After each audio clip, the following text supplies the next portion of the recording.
بسم اللہ الرحمن الرحیم، السلام علیکم۔ ہمارے اس چینل میں آپ سب کا خوش آمدید۔ دوستو، پاکستان بمقابلہ ویسٹ انڈیز پہلا ٹیسٹ میچ میں بابر اعظم کی کپتانی کو دنیا مان گئی، لیکن دنیا میں سب سے زیادہ اگر کوئی وہ اس وقت بابر اعظم کی تعریف کر رہا ہے تو وہ صرف اور صرف انڈین میڈیا ہی کر رہا ہے۔ دوستو، یہاں پر انڈین میڈیا نے بابر اعظم کو ایم ایس دھونی یعنی کہ مہندر سنگھ دھونی، جو کہ انڈین کرکٹ ٹیم کے تاریخ میں سب سے بہترین کپتان تھے اور رہیں گے بھی، ان سے بھی بہتر کپتان بابر اعظم کو بنا ڈالا۔ دوستو، انڈین میڈیا نے کیوں اور کس بنیاد پر بابر اعظم کو دنیا کا بہترین کپتان سمجھ لیا، ہم آگے چل کر آپ کو اس ویڈیو میں ڈیٹیل سے بتائیں گے۔ لیکن اس ویڈیو میں آگے بڑھنے سے پہلے آپ سے گزارش کروں گا کہ اس ویڈیو کو لائک کیجیے گا، چینل کو سبسکرائب کیجیے گا، اور اگر آپ سمجھتے ہیں کہ بابر اعظم دنیا کا بہترین کپتان ہے تو نیچے کامنٹ باکس میں اپنے رائے کا اظہار کیجیے گا کہ ہاں، بابر اعظم دنیا کا بہترین کپتان ہے۔ دوستو، انڈین میڈیا نے بابر اعظم کے حوالے سے کافی زیادہ عجیب اور غریب رپورٹنگ شروع کر دی۔ اچانک بابر اعظم کی تعریف کر کے سب دنیا کو حیران کر دیا، کیونکہ بابر اعظم نے ایسا کارنامے ہی سر انجام دے دیا۔ دوستو، پاکستان میں مقابلہ ویسٹ انڈیز ٹیسٹ میچ، پہلا ٹیسٹ میچ، جس میں ایک حد تک یہ لگ رہا تھا کہ پاکستان کرکٹ ٹیم یہ میچ مکمل طور پر اپنے ہاتھ سے نکل چکا ہے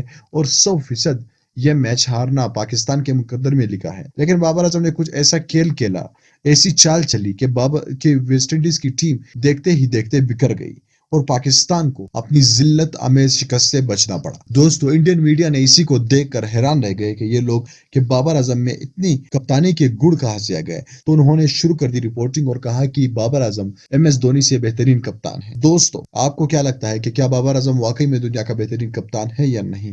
نیچے کامنٹ باکس میں اپنے رائے کا اظہار کیجیے گا۔ دوستو، اس ویڈیو کو لازمی لائک کیجیے گا، چینل کو مزید ویڈیوز کے لیے ضرور سبسکرائب کیجیے گا۔ میں ملنا چاہوں گا آپ سے اگلی ویڈیو میں، تب تک کے لیے اجازت دیجیے۔ اللہ حافظ۔